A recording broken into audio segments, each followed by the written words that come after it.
Everyone, welcome to study नाटिक। मैं हूं पूजा मेहता और यहाँ पर हम पढ़ रहे हैं क्लास 11 की जनरल एंट्रीज। चैप्टर 8 है ये जनरल एंट्रीज का, जिसमें मैं आपको टीएस ग्रेवाल के एक्सरसाइज के सॉल्यूशंस बता रही हूँ। अभी तक हम क्वेश्चन नंबर 15 तक कर चुके हैं। आज हम क्वेश्चन नंबर 16 से करेंगे। बिल्कुल न्यू एडिशन की बुक के क्वेश्चन हैं ये। यदि आपने मेरे इसके पहले के प्रीवियस वीडियोज़ नहीं देखे हैं तो मेरी प्लेलिस्ट में चले जाना, वहाँ पर आपको सभी वीडियोज़ अवेलेबल हो जाएंगे। यदि आप इसके नोट्स चाहते हैं तो आप मेरे स्टडी नाटिक ऐप को डाउनलोड कर सकते हैं और वहां से इस ऐप से क्या ले सकते हैं, इसके नोट्स ले सकते हैं। तो चलिए बिना देरी किए स्टार्ट करते हैं। चैनल को सब्सक्राइब करना बिल्कुल भी मत भूलना और क्वेश्चन को देखते हैं। देखो बच्चों, क्वेश्चन नंबर हम 15 तक कर चुके थे। आज हमें करना है क्वेश्चन नंबर 16। ये क्वेश्चन जनरल एंट्री से ही रिलेटेड है। अब यहाँ पर देखो हम क्यों कर रहे हैं, हम ये क्वेश्चन बार बार इसलिए ये क्वेश्चंस कर रहे हैं ताकि आपके जो रूल्स हैं डेबिट और क्रेडिट के वो क्लियर हो जाएं। अधिकतर देखना आप वही ट्रांजेक्शन्स रिपीट हो रहे हैं, लेकिन उन्हीं के रिपीट होने के बाद भी आपको कन्फ्यूज़न हो रहा है कि किसको डेबिट करना है और किसको क्रेडिट करना है। रूल बताया था मैंने आपको मॉडर्न मेथड के अकॉर्डिंग। सबसे पहले क्या आती है, एसेट्स आती है, फिर लाइबिलिटी आती है, फिर कैपिटल आता है, फिर रेवेन्यू आता है और फिर एक्सपेंसेस आता है। सबसे पहले जो एसेट्स आती है और सबसे पहले जो आखिरी में जो एक्सपेंसेस आते हैं, इन दो में जब इंक्रीमेंट होता है तो उन्हें हमेशा डेबिट करते हैं और इन तीन में जब इंक्रीमेंट होता है तब उन्हें क्रेडिट करते हैं। तो ये चीज़ को आपको ध्यान रखना है कि जब एसेट्स में और एक्सपेंसेस में इंक्रीमेंट होगा तो आपको क्या करना होगा, उनको डेबिट करना होगा। जबकि रेवेन्यू, लाइबिलिटी एंड हमारी जो कैपिटल है, इनमें जब इंक्रीमेंट होगा तो हमें क्या करना पड़ेगा, इन्हें हमें क्रेडिट करना पड़ेगा। और डिक्रीज के लिए ठीक ही इसके अपोजिट रूल फॉलो होता है। तो चलिए हम करते हैं। Muskan started business with cash, stock and business.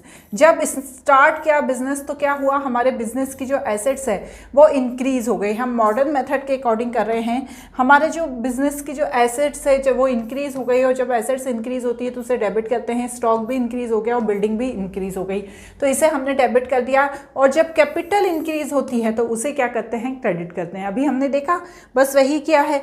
Next क्या बोल रहे हैं, construction of power back room. देखो उन्होंने क्या किया होगा, जहाँ बिजनेस चल रहा है वहाँ पर एक पावर बैक रूम का कंस्ट्रक्शन किया होगा। उस रूम में क्या किया होगा, सारे पावर से रिलेटेड चीज़ें होंगी। तो हमें क्या करना है, जब हमने उसका कंस्ट्रक्शन किया तो हमारे पास से कैश कम हो गई, मतलब हमारी एसेट्स डिक्रीज हो गई। जब हमारी एसेट्स डिक्रीज होगी तो हम उसे क्रेडिट कर देंगे। और किस चीज़ में पैसा चला गया, पावर बैक रूम बनाने में, तो हम उसे डेबिट कर देंगे। क्लियर। नेक्स्ट क्या है, paid insurance premium for stock. देखो हमने इंश्योरेंस प्रीमियम स्टॉक के लिए यूज़ किया। इसमें मेरे हिसाब से और भी है, क्या है, paid insurance premium for stock 15,000 and self 7,000। मतलब स्टॉक के लिए 15,000 दिए और ड्राइंग के लिए, मतलब खुद के यूज़ के लिए कितने निकाले, 7,000 निकाले। तो ड्राइंग के लिए क्या हो गया, जब खुद के लिए निकाले तो ड्राइंग अकाउंट डेबिट करना पड़ेगा। प्रीमियम दिया है, इंश्योरेंस प्रीमियम दिया है, लेकिन स्टॉक के लिए दिया है। ध्यान रखना, यदि आपसे बोलते कि ये इंश्योरेंस प्रीमियम किसी अपने घर की चीज़ के लिए दे रहे हैं तो आपको क्या करना होता, उसे ड्राइंग में ही ऐड करना होता। लेकिन यहाँ पर क्लियरली मेंशन किया हुआ है कि स्टॉक के लिए इंश्योरेंस प्रीमियम दे रहे हैं तो insurance premium account debit, drawing account debit, to cash. दोनों को देने से क्या हुआ, कैश हमारी खत्म हो गई, इसलिए टू कैश कर दिया। नेक्स्ट क्या दिया हुआ है, गुड्स डिस्ट्रॉयड बाय फायर। देखो जब गुड्स डिस्ट्रॉय हो जाता है फायर से तो क्या होता है ना, ध्यान से हम पढ़ते हैं क्योंकि क्या है, यहाँ पे नरेशन में कंप्लीट नहीं लिखा हुआ है इसलिए थोड़ा सा कंफ्यूजन क्रिएट हो रहा है। Goods destroy by fire 80,000 insurance claim. ठीक है, यदि सिर्फ ये दिया होता कि गुड्स डिस्ट्रॉय बाय फायर तो मैं क्या करती, goods by fire account debit करती। लेकिन यहाँ पर इंश्योरेंस क्लेम हो गया है तो इंश्योरेंस अकाउंट डेबिट करूंगी और टू परचेज अकाउंट करूंगी। अब आप बोलेंगे क्यों करेंगे, हमने पहले भी इस तरीके के ट्रांजेक्शन्स देखे हैं। जब भी इस तरीके से कोई हमारा नुकसान होता है तो हमेशा उसे हमें परचेज अकाउंट में डालना होता है। क्यों, क्योंकि परचेज करने पर भी हमें पैसा देना पड़ता है और यहाँ पर हमारा नुकसान हुआ है इसलिए हमें इंश्योरेंस अकाउंट को डेबिट करना पड़ेगा और टू परचेज अकाउंट करना पड़ेगा। Commission receive 25,000, 20% being received in advance. देखो कमीशन हमें रिसीव हुआ लेकिन उसका 20% हमें एडवांस में रिसीव हो गया, तो हमें दोनों से ही जो पैसा मिला कैश अकाउंट डेबिट कर देंगे। तो यहाँ पर 25,000 जो रिसीव हुआ है और जो कमीशन एडवांस में रिसीव हुआ है 5,000, मतलब हमें पहले होना चाहिए था मतलब बाद में होना चाहिए था, पहले रिसीव हो गया है। तो 20,000 का अभी रिसीव होना था और 5,000 का बाद में होना था, लेकिन वो भी अभी रिसीव हो गया है। तो जो 20,000 का अभी का है उसे टू कमीशन अकाउंट करेंगे और यहाँ पर to commission receive in advance 5,000 करेंगे। जब भी कोई रेवेन्यू की वैल्यू इंक्रीज होती है, कहीं से हमें कोई रेवेन्यू रिसीव होता है, तो हम क्या करते हैं बच्चों, उसे क्रेडिट कर देते हैं। ठीक है ना, यही रूल है। अब नेक्स्ट क्या बोल रहे हैं, नेक्स्ट क्या है हमारा, insurance company paid 80% in full and final settlement. देखो 80,000 का हमारा गुड्स डिस्ट्रॉय हुआ था और हमने इंश्योरेंस क्लेम किया था। अब उसमें से 80% क्या कर रही है, इंश्योरेंस कंपनी दे रही है। तो आप 80,000 का 80% निकाल लो। ठीक है, कहाँ गया 80,000 का 80%, ये तो कितना आया 64,000। तो हमें 80% बैंक ने दे दिया, 80% इंश्योरेंस कंपनी ने दे दिया, तो वो हमारे बैंक में आ गया। और जो बचा हुआ 20% है वो तो लॉस में ही गया ना, तो उसे हमें loss by fire account debit करना पड़ेगा। जो पैसा मिल जाता है उसे क्या करते हैं हम, बैंक में आ जाता है या कैश में आ जाता है, क्योंकि इंश्योरेंस कंपनी वाले कैश तो पैसा दे के जाएंगे नहीं, वो बैंक में ही पैसा देंगे, इसलिए बैंक अकाउंट डेबिट कर देंगे। जो पैसा डूब गया, जो मिला ही नहीं, जिसके कारण हमें लॉस हो गया, उसे भी हम डेबिट करेंगे। क्यों, क्योंकि लॉस हो गया है 16,000 का। और टू इंश्योरेंस अकाउंट, मतलब टू इंश्योरेंस अकाउंट इसलिए करेंगे क्योंकि इंश्योरेंस कंपनी वालों से हमें पैसा मिला है, इससे हमारी रेवेन्यू क्या हुई है, इंक्रीज हुई है, तो इसे 2 कर देंगे। ठीक है, नेक्स्ट क्या बोल रहे हैं, सैलरी पेड 48,000 एंड ड्यू 22,000। ठीक है, तो सैलरी पेड करी है कितनी 48 और ड्यू है 22। तो यहाँ पर देखो आउटस्टैंडिंग सैलरी में आएगा, इसको करेक्ट कर लेना, यहाँ पर 70,000 नहीं आएगा, आउटस्टैंडिंग सैलरी में आएगा यहाँ पर 22,000 और कैश में कितना आएगा 48,000। ठीक है ना, और टोटल सैलरी अकाउंट में कितना आएगा 70,000। अब ऐसा क्यों हुआ, क्योंकि कैश में सैलरी पेड करी तो 48,000 हमारी एसेट्स कम हो गई।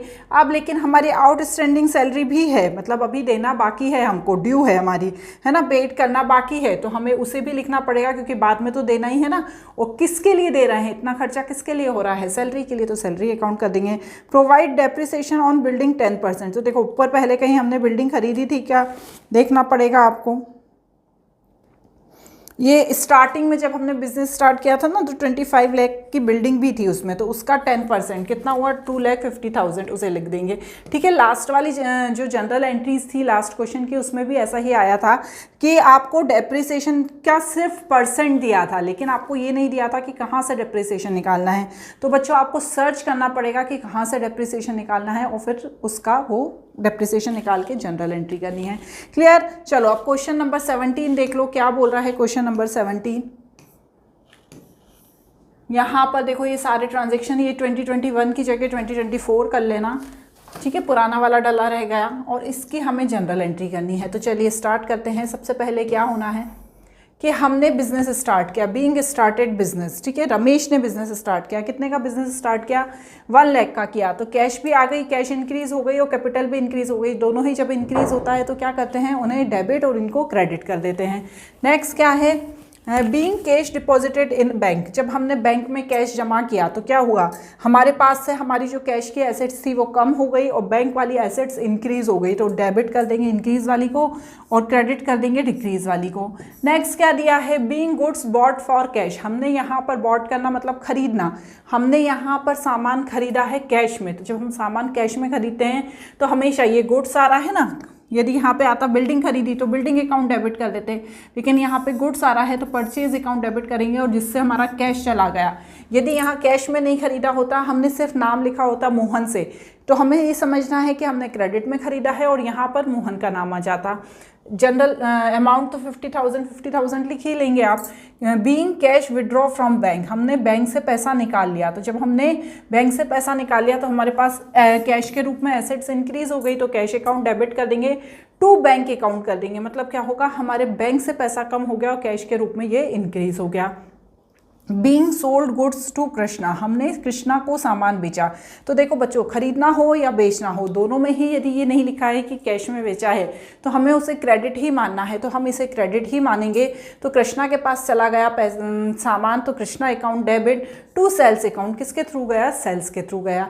ठीक है, आपको ये हमेशा ध्यान रखना है कि सेल्स हमेशा क्रेडिट ही होता है और परचेज डेबिट होता है, लेकिन एक स्थिति में परचेज क्रेडिट हो जाता है। कौन सी स्थिति होती है वो, जब कोई जलने से नुकसान हो गया हो या एडवर्टाइजमेंट में हमने कहीं कोई खर्चा कर दिया है जिसका हमें हिसाब देना पड़ता है, तो हम उसे परचेज अकाउंट में डाल देते हैं। ठीक है ना। नेक्स्ट क्या है, sales return, being goods return by Krishna, है ना। ठीक है, जो यहाँ पर ऊपर कृष्णा को हमने सामान बेचा था, उसने हमें वो वैसा का वैसा सामान पूरा वापस कर दिया। कितने का वापस किया, पूरा नहीं गया। बीइंग गुड्स रिटर्न कृष्णा 2000, तो यहाँ पर क्या करेंगे, तो जब हमारी रेवेन्यू डिक्रीज हो गई तो हम क्या करेंगे, उसे डेबिट में डाल देंगे। नेक्स्ट क्या है, being cash received from Krishna and discount. ठीक है, तो यहाँ पर देखो कैश कितना रिसीव हुआ है कृष्णा से कैश रिसीव हुआ है 12,500 एंड 500 का क्या था, डिस्काउंट था। तो कृष्णा को पहले क्या किया था, हमने सामान बेचा था। अब हमने जब उसे सामान बेचा था तो उसने हमें पेमेंट किया था, तो वो जब पेमेंट करेगा तो हम कौन होंगे, हम उसको डिस्काउंट देने वाले होंगे ना, क्योंकि हमें वो पेमेंट कर रहा है, हमने सामान बेचा है, तो हम डिस्काउंट अलाउ करने वाले हैं। तो डिस्काउंट अलाउ अकाउंट डेबिट कर देंगे 500। कैश हमें मिला, सामान बेचने पर हमारे पास पैसा आया, तो कैश अकाउंट जितना मिला उतना कर देंगे और टू कृष्णा अकाउंट करेंगे। क्यों, क्योंकि कृष्णा को हमने सामान बेचा है। देखो, बेचने और खरीदने में आपको कन्फ्यूज़न नहीं होना है। जब हम कोई सामान खरीदते हैं, ठीक है, हम सामने वाले के पास गए, हमने उससे सामान खरीदा ना, जब हमने उससे सामान खरीदा तो उसने हमें डिस्काउंट दिया, तो हमें डिस्काउंट रिसीव हुआ। हम उससे सामान खरीद रहे हैं तो वो हमें डिस्काउंट देगा ना, लेकिन यदि हम सामान बेच रहे हैं तो हम उसको डिस्काउंट देंगे। वो क्यों देगा हमको, तो जब हम उसको डिस्काउंट देते हैं तो उसे डिस्काउंट अलाउ कहा जाता है। तो बस वही चीज़ यहाँ पर दी हुई है। नेक्स्ट क्या है, being paid to Shyam and discount receive from him. देखो वही हुआ ना, हमने पेड किया श्याम को। क्यों पेड किया हमने, क्योंकि हमने उससे कोई सामान खरीदा होगा तभी अब हमने उसे पेड किया। तो यहाँ पर हमें डिस्काउंट रिसीव हुआ, तो जिसको हमने पेड किया उसको डेबिट कर देंगे to cash account to discount receive account. और जब हमने सामान खरीदा तो हमारे पास से पैसा जाएगा, हम उसे पेमेंट करेंगे, साथ ही साथ हमें डिस्काउंट भी रिसीव होगा। तो डिस्काउंट जब हमें रिसीव होगा तो एक तरह से हमारी इनकम इंक्रीज हो जाएगी। जब हमारी इनकम इंक्रीज हो जाएगी, रेवेन्यू इंक्रीज हो जाएगी, तो हमें उसे क्या करना रहेगा, क्रेडिट करना रहेगा। बस वही है। बीइंग सोल्ड फॉर कैश, ठीक है, हमने सामान बेचा कैश में, cash account debit to sales. हमने रेंट पेड किया तो रेंट पेड करने में हमारी कैश कम हो गई, तो rent account debit to cash. हमने सैलरी पेड करी तो भी हमारी कैश कम हो गई, तो सैलरी अकाउंट डेबिट टू क्या था, कैश। ठीक है, अब यहाँ पर एक क्वेश्चन देखो 18th वाला, यहाँ पर वैसी ही जनरल एंट्रीज हैं, देखो ठीक है ना, इनको देख लो। अब हम नीचे करते हैं, being started business with cash, तो बस कैश हमारा बिजनेस का इंक्रीज हो गया और कैपिटल भी इंक्रीज हो गई। हमने पेड किया बैंक को, तो बैंक का अमाउंट इंक्रीज हो गया और हमारी कैश डिक्रीज हो गई। उसके बाद being goods bought for Singh and company, हमने गुड्स खरीदा सिंह एंड कंपनी से, तो यहाँ पर देखो कैश वर्ड नहीं लिखा है, तो हमारे पास परचेज अकाउंट डेबिट आएगा और उसका नाम आएगा सिंह एंड कंपनी का। क्यों, क्योंकि हमने उससे सामान खरीदा है, कैश नहीं लिखा है, तो हमने उधार में सामान खरीदा है। ठीक है, बीइंग पेड कार्टेज, हमने कार्टेज चुकाई, ठीक है, तो कार्टेज अकाउंट डेबिट, उससे हमारा कैश कम हो गया। इसके बाद हमने फर्नीचर खरीदा, फर्नीचर हमारा एसेट है तो फर्नीचर का नाम लिखना पड़ेगा। यदि गुड्स होता तो हम परचेज अकाउंट डेबिट करते, तो यहाँ पर फर्नीचर है तो furniture account debit to cash कम हो गई। उसके बाद क्या दिया है, being advance amount paid for placing an order a printer, हमने एक प्रिंटर के लिए ऑर्डर प्लेस किया है, अभी आया नहीं है, जिसके लिए हमने एडवांस अमाउंट दिया है, तो यहाँ पर HP printer account debit 5000 to cash account लिख देंगे। क्लियर। उसके बाद दिया है बीइंग कैलकुलेटर परचेज, हमने कैलकुलेटर परचेज किया, तो यहाँ पर कैलकुलेटर खरीदा तो हमारे कैश कम हो गई। उसके बाद हमने कंप्यूटर खरीदा, कंप्यूटर लेकिन हमने चेक से खरीदा, ये ध्यान रखना आप, चेक से खरीदा तो बैंक के थ्रू खरीदा तो टू बैंक अकाउंट कर देंगे, क्योंकि बैंक से हमारी एसेट्स कम हो गई। उसके बाद हमने मोबाइल बिल और इंटरनेट बिल चुकाया, तो ये एक तरह से हमारे ऑफिस एक्सपेंसेस हैं, तो हमें ऑफिस एक्सपेंसेस अकाउंट डेबिट करना पड़ेगा और टू कैश करना पड़ेगा। अब इसमें आपको कंफ्यूज होने की ज़रूरत नहीं है कि मैडम हम कैसे करें, आप ये भी लिख सकते हो mobile bill and internet expenses account debit, इतना बड़ा लिखने से तो अच्छा आप ऑफिस एक्सपेंसेस लिख दो। ठीक है, being goods sold for cash, सामान बेचा कैश में, तो cash account debit to sales account कर देंगे। ठीक है ना, ये तो रिपीट हो रही है बार बार।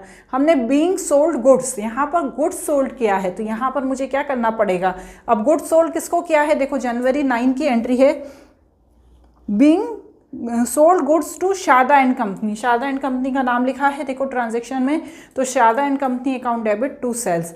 बीइंग पेड कैश, तो अब हमने कैश पेड करा किसको, सिंह एंड कंपनी को। यहाँ पे लिखा है देखो क्वेश्चन में, being Singh and company paid to Singh and company account, ठीक है। हमने सिंह एंड कंपनी अकाउंट से कोई सामान खरीदा था, अब हमने उसे पेड कर दिया, तो हमारे पास से कैश चला गया और किसके पास चला गया, सिंह एंड कंपनी के पास चला गया।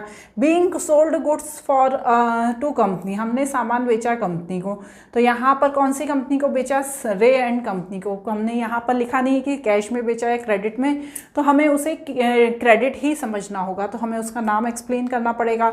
उसके बाद payment receive from Sharda and company, payment हमें रिसीव हुआ शारदा एंड कंपनी से। अब यहाँ पर देखो क्वेश्चन में क्या लिखा है 27 को, payment received cheque from Sharda and company, settlement amount due of them 9750। देखो शारदा एंड कंपनी का पहले भी एक ट्रांजेक्शन था, ये था ना जनवरी 9 का, sold goods to Sharda and company 10,000। अब हमारे पास सेटलमेंट के बाद हमने सामान बेचा था, तो सेटलमेंट के बाद 9750 मतलब क्या हुआ, हमने सामान बेचा था तो हमने उसको डिस्काउंट दिया, डिस्काउंट अलाउड किया, ठीक है। तो यहाँ पर 9750 उसने हमें दिए, मतलब क्या हुआ 250 का हमने उसको डिस्काउंट अलाउ किया और 10,000 का सामान बेचा था। मैंने आपको पहले भी कहा था कि यदि 10 ट्रांजेक्शन्स दिए हैं उसमें से यदि सेकेंड नंबर ट्रांजेक्शन को आपने पढ़ के यदि एंट्री कर ली तो उसे भूलना नहीं है, नीचे भी आपको ध्यान रखना है कि इससे रिलेटेड कोई और ट्रांजैक्शन तो नहीं आया है, तो आप फिर बाद में कंफ्यूज नहीं होना कि यार ये कहाँ से आ गया। तो ऊपर वाले ट्रांजैक्शंस पे एक बार निगाह जरूर डाल लेना, ठीक है। उसके बाद क्या है, being paid for electricity charges, हमने इलेक्ट्रिसिटी चार्जेस पेड किए तो हमारी कैश कम हो गई और इलेक्ट्रिसिटी चार्जेस अकाउंट डेबिट हो गया। सैलरी पेड करी, salary account debit to cash account हो गया जब हमने अपने खर्चे के लिए, ठीक है। Being cash withdraw for hospital expenses, आप बिजनेस किसी और चीज़ का कर रहे हो और आप हॉस्पिटल के खर्चे के लिए पैसा निकाल रहे हो, मतलब आप खुद के पर्सनल खर्चे के लिए पैसा निकाल रहे हो, तो आपको क्या करना पड़ेगा, drawing account debit to cash account करना पड़ेगा। आई होप आपको मेरा समझाना समझ आ रहा होगा। मैं चाह रही हूँ कि आपको अच्छे से समझ आए। यदि आपको ऐसा लगता है कि मैं बहुत जल्दी समझा रही हूँ तो मुझे कमेंट ज़रूर करना, मैं आपको कोई भी यदि एंट्री में डाउट हो तो मैं आपको एक्सप्लेन कर दूँगी। क्लियर? चलो अब जनरल एंट्री 19 देखते हैं, generalized the following transaction of Singh enterprises, ठीक है। वही चीज़ है, देखो अपन यहाँ पर अब करते जाते हैं। बिजनेस स्टार्ट किया, कैश अकाउंट टू कैपिटल। चलो नेक्स्ट एंट्री देखते हैं, being cheque deposited from saving account to firm account. तो अब देखो बच्चों ध्यान से समझो इस बात को कि यहाँ पर सेविंग अकाउंट से, ठीक है, सेविंग अकाउंट मतलब हमारे पास का जो अकाउंट है, हमारा जो पर्सनल यूज़ का अकाउंट है, उससे हमने कहाँ पर जमा कर दिया, फर्म के अकाउंट में, ठीक है ना, हमारे फर्म के अकाउंट में। तो हमारा जो खुद का अकाउंट है वो कौन सा है, सेविंग अकाउंट है, और जो दूसरा वाला है वो कौन सा है, करेंट अकाउंट है, जो फर्म के लिए यूज़ हो रहा है। तो अब हम सेविंग अकाउंट यूज़ कर रहे हैं, अब हमने करेंट अकाउंट में जमा किया। तो पहले जो सेविंग अकाउंट का पैसा है वो कहाँ पर जमा किया होगा, आपने फर्म में जमा किया होगा एज अ कैपिटल, क्योंकि आप अपना जो पर्सनल अकाउंट यूज़ करते हो उसका पैसा निकाल के आपने पहले कैपिटल के रूप में फर्म में दिया होगा, और फिर उस कैपिटल के रूप में जो पैसा आया है उसे फर्म ने क्या किया होगा, अपने खुद के अकाउंट में जमा कर दिया होगा, बैंक में जमा कर दिया होगा। तो यहाँ पर बच्चों ये एंट्री बनेगी bank account debit to capital account. इसका एक कारण ये है कि सबसे पहले जो हमारा जो करेंट अकाउंट था, ठीक है, वो कौन सा अकाउंट है, हमारा फर्म का अकाउंट है, जिसे हम बैंक अकाउंट भी कह सकते हैं या करेंट अकाउंट भी कह सकते हैं, ठीक है, बैंक अकाउंट या करेंट अकाउंट, ठीक है। अब जो टू कैपिटल है ये हमारा सेविंग अकाउंट है, ठीक है। अब हमने जो हमारा खुद का अकाउंट था उससे पैसे निकाल के फर्म में पहले कैपिटल के रूप में दिए, क्योंकि हम अपने पास से ही तो कैपिटल देते हैं ना, हम बिजनेसमैन हैं, हम अपने पास से ही बिजनेस को कैपिटल देते हैं। तो हमने अपने सेविंग अकाउंट से पैसे निकाल कर किसको दिए, पहले कैपिटल के रूप में दिए। अब जब हमने कैपिटल के रूप में दिए तो हमारी कैपिटल क्या हो गई, इंक्रीज हो गई, इंक्रीज हो गई ना, इसलिए टू कैपिटल अकाउंट कर दिया। जब कैपिटल इंक्रीज होती है तो उसे टू कैपिटल अकाउंट करते हैं। साथ ही साथ क्या हुआ, जो फर्म में जो पैसा आया तो क्या हुआ, फर्म के पास भी पैसा इंक्रीज हो गया। यदि कैश में देते तो कैश अकाउंट डेबिट करते, लेकिन इन्होंने किसने क्या बोला है, टू फर्म के अकाउंट में। अब फर्म का अकाउंट क्या है, करंट अकाउंट है, तो बैंक अकाउंट डेबिट या करंट अकाउंट डेबिट, क्योंकि बच्चे यहाँ पर कुछ कंफ्यूज हो जाते हैं, क्योंकि आप यदि नेट पे भी सर्च करते हैं तो कहीं पर करंट अकाउंट डेबिट आता है, टू सेविंग अकाउंट आता है, कहीं पर bank account debit to bank account credit आता है। तो सब दोनों ही एंट्री सही है, लेकिन जो सबसे परफेक्ट एंट्री बनती है वो bank account debit to capital account बनती है। क्लियर। चलो नेक्स्ट एंट्री देखते हैं, being receive cash from Ram as a loan. अब हमने राम से लोन लिया है तो हमारी लाइबिलिटी क्या हुई है, हमारी लाइबिलिटी इंक्रीज हो गई है, तो राम्स लोन अकाउंट क्रेडिट करेंगे क्योंकि वो लाइबिलिटी है, और कैश हमारी एसेट्स इंक्रीज हो गए इसलिए कैश अकाउंट डेबिट कर देंगे। नेक्स्ट क्या है, बीइंग गुड्स परचेज, ये तो इजी है, purchase account debit to cash. Being good sold on credit, तो क्रेडिट पे बेचा है तो हमें उसका नाम लिखना पड़ेगा, टू सेल्स अकाउंट कर देंगे। उसके बाद क्या आएगा, इसके बाद की एंट्री है being cash paid cheque for machine. तो देखो हमने क्या किया है, चेक के से पेमेंट किया है मशीन का, ठीक है ना, हमने चेक से पेमेंट किया है मशीन का। कौन सी वाली एंट्री है, यहाँ पर डेट देख लो, 13th एंट्री है ये, 13 जून की, paid Ram Avatar by cheque advance for machine. तो यहाँ पर हमने मशीन के लिए राम अवतार को चेक दिया है, तो राम अवतार रिसीवर हो गया, तो राम अवतार को डेबिट कर देंगे और इससे हमारा कैश खत्म हो गया, ठीक है ना। यहाँ पर being received cash from messrs and Hari, तो हमें यहाँ पर कैश रिसीव हुआ तो हमारी कैश इंक्रीज हो गई, और किससे रिसीव हुआ, मेसर्स एंड हरी से हुआ, तो उसको हम क्रेडिट कर देंगे। बीइंग बॉट फर्नीचर, हमने फर्नीचर खरीदा, फर्नीचर हमारी एसेट्स है तो फर्नीचर अकाउंट डेबिट, और हमने किससे खरीदा है फर्नीचर, फर्नीचर हमने खरीदा है देखो बच्चों चेक से, तो यहाँ पर हम क्या करेंगे, चेक हो क्या, बैंक को क्या कर देंगे, क्रेडिट कर देंगे। Being rent paid by cheque, हमने रेंट पेड किया चेक से तो रेंट अकाउंट डेबिट, तो बैंक से हमारा पैसा खत्म हो गया तो हम उसे क्या कर देंगे, क्रेडिट कर देंगे। नेक्स्ट क्या है, एंट्री बुक में से पढ़ो, sold the personal car and invested amount in business, मतलब 80,000 की इन्होंने पर्सनल कार बेची और उसका अमाउंट किस में इन्वेस्ट कर दिया, बिजनेस में कर दिया। तो क्या हुआ, एक तरह से कैपिटल ही लगा दी बिजनेस में। तो यहाँ पर क्या करेंगे, जब कार बेची है तो बैंक के थ्रू ही पैसा आएगा, तो बैंक अकाउंट डेबिट कर देंगे, और कैपिटल भी हमारी क्या हो गई, इंक्रीज हो गई, तो टू कैपिटल अकाउंट कर देंगे। समझ में आ गई ना ये एंट्री, मतलब क्या हुआ, अपना पर्सनल यूज था जिससे वो कार का यूज कर रहे थे, उसके सामान को बेच के उसने यदि कहाँ पर लगाया है, बिजनेस में लगाया, तो वो कैपिटल ही कहलाती है। जैसे यहाँ पर पहले एंट्री बनी थी ना, क्या कि अपने बैंक पर्सनल अकाउंट से पैसा निकालकर फर्म के अकाउंट में डाल दिया, तो वो भी कैपिटल ही थी। क्लियर। अब यहाँ पर क्या है, being goods destroy by fire, तो loss by fire to purchase account बना देंगे, क्योंकि परचेज इस अकाउंट में इसलिए डालते हैं, कहीं तो बताना पड़ेगा कि ये जो नुकसान हुआ है वो कैसे हुआ है। यहाँ पर नेक्स्ट क्या है, being paid life insurance for employ, यहाँ पर लाइफ इंश्योरेंस पेड किया अपने एम्प्लॉयज़ के लिए, क्योंकि यहाँ पर क्लियरली लिखा है कि एम्प्लॉय के लिए करा।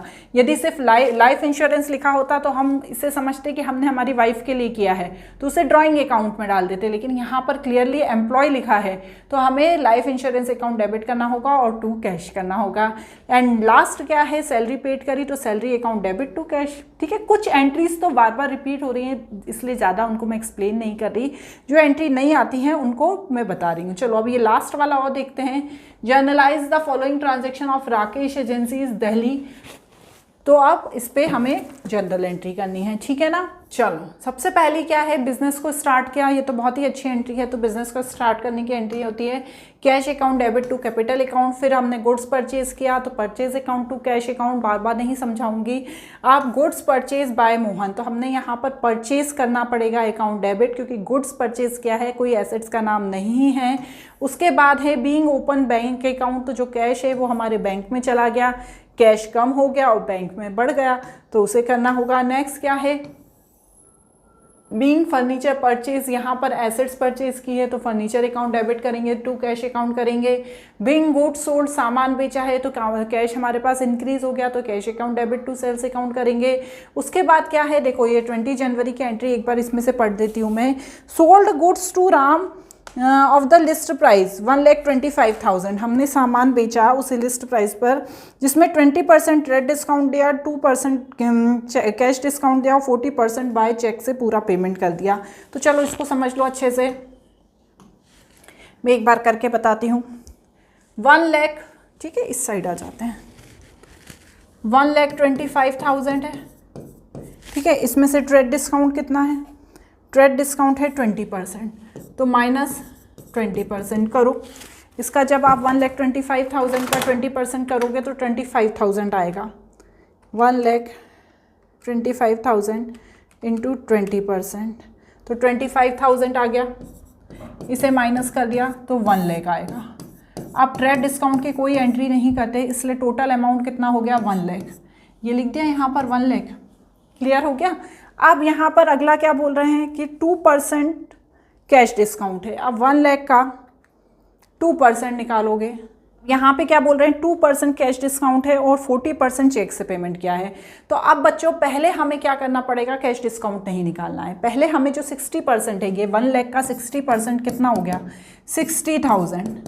ये जो 60,000 है ये किससे है, चेक से है। तो इसे मुझे किस में डालना है, बैंक अकाउंट में डालना है। लेकिन ध्यान से समझो, क्वेश्चन में ये नहीं लिखा है कि उसने मुझे जो चेक दिया मैंने उसे तुरंत बैंक में जमा कर दिया और बैंक में मेरा पैसा आ भी गया। तो अभी मुझे सिर्फ राम का नाम मेंशन करना है, राम अकाउंट डेबिट कर देना है। कितना 60,000 और 40,000, ठीक है। 40,000 का क्या बोल रहे हैं 2% हमने उसको डिस्काउंट अलाउ किया, क्योंकि हमने सामान बेचा है तो हमें डिस्काउंट अलाउ करेंगे। तो 40,000 का 2%, ठीक है। यहाँ पर ये 40,000 बचा, इसका 2% हमने उसको डिस्काउंट अलाउ किया। तो 40,000 का 2% कितना आया 800 आया। 800 आया, 40,000 में से 800 माइनस किया तो वो किस में आएगा, कैश इन हैंड में आएगा। इसलिए इसे कैश इन हैंड से अलग से हमने बता दिया है। हम कैश अकाउंट भी लिख सकते थे, क्योंकि उसने आधा पैसा हमें कैश में दिया है, आधा नहीं 40% हमें कैश में दिया है और 60% उसने हमें बैंक में दिया है। पर बैंक में अभी हमने चेक जमा नहीं किया है, तो हम राम अकाउंट डेबिट कर देंगे। यदि हम बैंक में चेक जमा कर देते तो हम बैंक अकाउंट डेबिट कर देते और यहाँ पर कैश अकाउंट कर देते। लेकिन यहाँ पर ये ऐसा कुछ भी क्लासीफाई नहीं किया है, क्लेरिफाई नहीं किया है कि उसने बैंक में जमा किया है या नहीं। तो राम अकाउंट डेबिट कर देंगे 60,000। जो 40,000 बचा हुआ था उस पर 2% 800 का कैश डिस्काउंट मिला, तो उसमें से माइनस करने के बाद जो आया उसे कैश इन हैंड कर देंगे एंड टू सेल्स अकाउंट कर देंगे। क्लियर हो गया। नेक्स्ट क्या है, being paid to Mohan on account. तो यहाँ ऑन अकाउंट से ये कंफ्यूज मत हो जाना कि बैंक के अकाउंट में जमा किया है, ऐसा नहीं है। बीइंग पेड टू मोहन, हमने उसको देना था और दे दिया। हमें उसे पैसा देना था और हमने दे दिया, मतलब कैश में दे चुके हैं। तो Mohan account debit to cash करेंगे, इससे हमारी कैश कम हो गई, ठीक है ना। तो यहाँ पर बच्चे बहुत सी बार कंफ्यूज हो जाते हैं कि ऑन अकाउंट लिखा है तो बैंक अकाउंट डालाते हैं, ऐसा नहीं है। मोहन को हमने पैसा दिया है लेकिन हमें उसे देना था, जो हमने दे दिया। क्लियर हो गया। अब नेक्स्ट क्या एंट्री बन रही है, सेल्स रिटर्न, ठीक है। राम जो है उसे उसके द्वारा गुड्स रिटर्न कर दिया गया, तो राम के पास से क्या हो गया, हमें गुड्स मिल गया और सेल्स रिटर्न अकाउंट में डेबिट कर देंगे। जो हमने सामान बेचा था वो हमारे पास वापस आ गया। अब जो हमारी एसेट्स थी वो हमारे पास वापस आ गई। जब हमारी एसेट्स इंक्रीज हो जाती है तो हम उसे डेबिट कर देते हैं।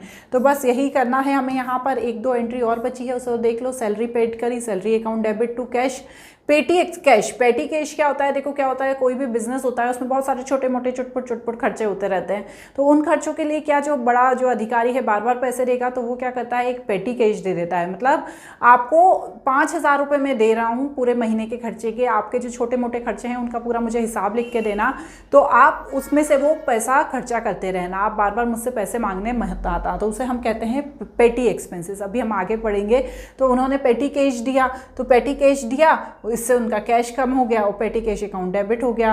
Being goods supplied by Mohan, हमने मोहन को क्या किया, देखो एंट्री पढ़ते हैं, rejected and return 5% goods supplied by Mohan. मतलब मोहन ने हमें सामान दिया था, अब हम उसे वापस कर रहे हैं। मतलब हमने उससे खरीदा था, अब हम उसे वापस कर रहे हैं, तो मोहन को हम वापस कर रहे हैं। और यहाँ पर आप थोड़ा रेक्टिफिकेशन कर देना, Mohan account debit to purchase return account, ठीक है, क्योंकि हमने उससे सामान खरीदा था, अब हम उसे वापस कर रहे हैं। और कितना कर रहे हैं, 10% कर रहे हैं। हमने पहले कितने का खरीदा था उससे, हम 10% नहीं कर रहे बच्चों, 5% कर रहे हैं। हमने पहले कितने का खरीदा था, देखो आप पहले वाली एंट्री में क्या नाम दिया होगा, मोहन का नाम दिया है। कहाँ पर दिया है, हमने खरीदा था 60,000 का, 60,000 का 5% 3,000, ठीक है ना। तो बच्चों इस तरह से आज हमने यहाँ पर कंप्लीट कर लिए क्वेश्चन नंबर 20 तक। आगे का क्वेश्चन जो है हम लास्ट वीडियो में एंड कर देंगे।